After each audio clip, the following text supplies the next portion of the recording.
Her call sign is Stalker of the Seas. Her job, to act as the long-range eyes and ears of HMCS Fredericton during the Navy frigate's 6-month deployment in the Gulf of Aden. We're fast.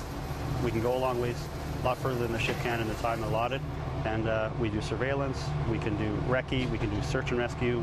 We make us very versatile and really augment what the ship can do. Cloud cover is true, visibility is out. There are 8 members of the Air Detachment's flight crew, all part of the Air Force's 423 Maritime Helicopter Squadron. They're not Navy, but are deployed with the Fredericton and play a unique role in this counter-piracy mission. They work from the air to flush out pirates and deter potential attacks on merchant vessels traveling through the International Recommended Transit Corridor, or IRTC. Stalker is in the air every day that HMCS Fredericton is at sea, often several times a day. It extends the ship's vision well beyond what can be seen from the bridge, allowing for even greater coverage of the ship's assigned patrol area.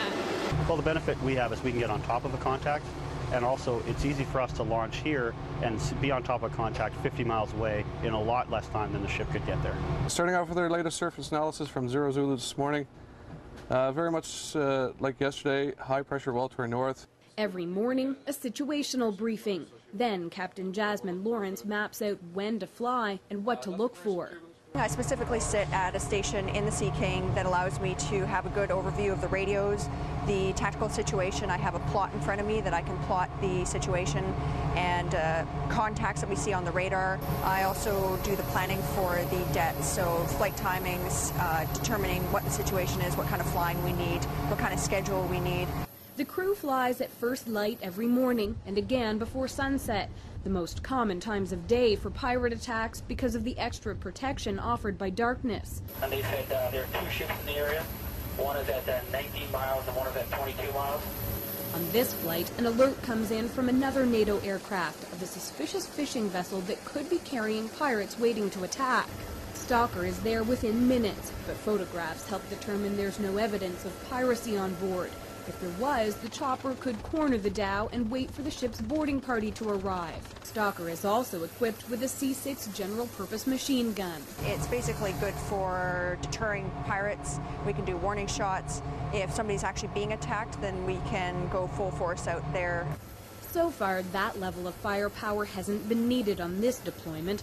If a merchant ship has been hijacked, the air crew keep a close eye on the situation and photograph the ship and its crew from above. We'll just circle around them, staying far enough away so that their weapons, if they have any, can't get at us. But we want to be able to look at those photos, analyze them, and let Mom know what we're looking at. Deck crew on deck, deck crew on deck. The everyday routine involves a lot of drills and a lot of practice, lifting and lowering supplies from the flight deck, and then the people mover, a guideline hoist transfer used to get an injured person on or off a ship. It's basically a litter that we can put an injured person into and hoist them down to a deck.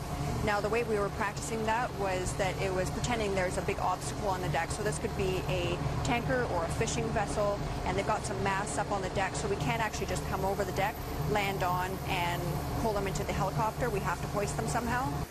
If you think that looks tricky, try landing an 18,000-pound helicopter on the back of a moving ship being tossed on the ocean. I remember my first time coming to the ship. It was pretty surprising. I looked down as we were a few hundred feet in the air, and it looked like a postage stamp, and it was hard to believe that we were going to land the helicopter on board that ship. But after hundreds of hours of practice in the Sea King, it's like second nature and a rewarding career. I love our job. I love what we do, and we're very capable. One of the aspects of this job is deterrence of piracy, and I think by being here and being airborne, we do that. And we also offer some sort of comfort to the commercial vessels transiting through here. If they see the military helicopter flying by, I think it's good. It makes them happy to know that there's people here, and we're here to help if they need it. At the end of each day, the chopper is checked over thoroughly to make sure everything is working properly. Then Stalker is sprayed down and put to bed, ready for whatever the next day might bring. Alison Brinsmead-Melanson, Global News, reporting from HMCS Fredericton in the Gulf of Aden.